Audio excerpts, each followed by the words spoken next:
How to add music to your Instagram profile. Hey guys, today I will show you how to add music to your profile. Let's go.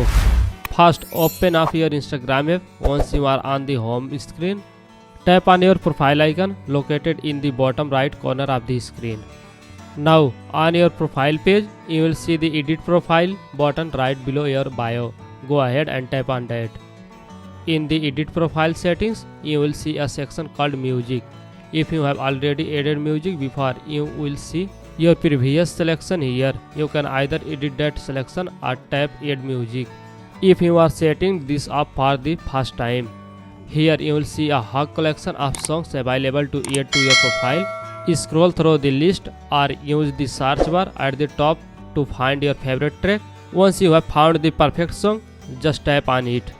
You will then have the option to choose a specific segment of the song. You will did like showcase on your profile. Move the slider to pick up the best part of the track. Then hit done to finalize your selection. And that's it. If you found this video helpful, please give it a thumbs up, subscribe to our channel for more tutorials. Thanks for watching and I will see you in the next video.